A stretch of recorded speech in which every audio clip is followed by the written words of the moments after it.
Saudi প্রবাসী মোহাম্মদ আব্দুল মতিন মৃধার পক্ষ থেকে দেশ ও প্রবাসী সকলকে পবিত্র ঈদুল আজহার শুভেচ্ছা।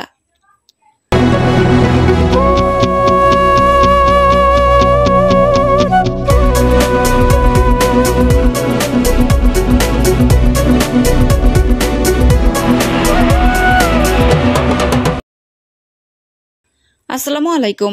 এডিপি বাংলার সংবাদে সবাইকে স্বাগত জানাচ্ছি। আমি সুমা আহমেদ। নিজস্ব প্রতিবেদকের পাঠানো তথ্যচিত্রে দেখুন বিস্তারিত।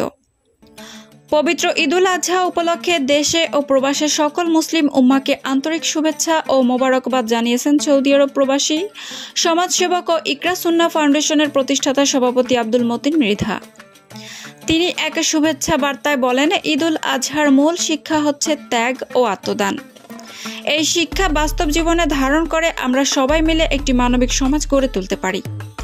আমি দেশবাসী সকলকে জানাই ঈদ মোবারক।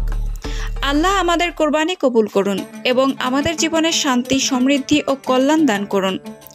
মানব সেবায় আত্মনিয়োগ করে দীর্ঘদিন ধরে সমাজের পিছিয়ে পড়া হতদরিদ্র ও অসহায় মানুষের পাশে দাঁড়িয়েছেন আব্দুল মতিন মৃধা।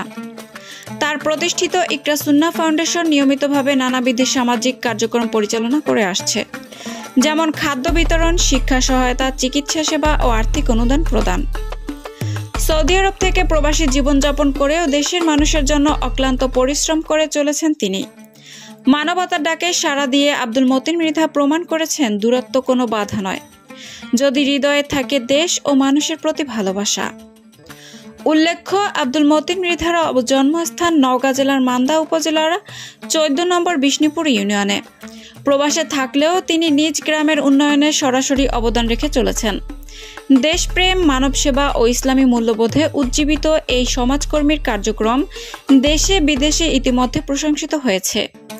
ঈদের এই আনন্দঘন মুহূর্তে তার পক্ষ থেকে সকলের প্রতি রইল ভালোবাসা ও দোয়া, যেন এই উৎসব বয়ে আনে সুখ, শান্তি ও ঐক্য। ঈদ মোবারক, ঈদ মোবারক, ঈদ মোবারক।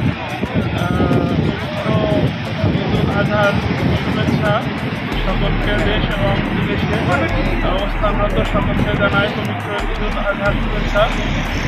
সবার জীবনে ঈদ বয়ে আনুক নানাবিধ সুখ ও শান্তি ও সমৃদ্ধি।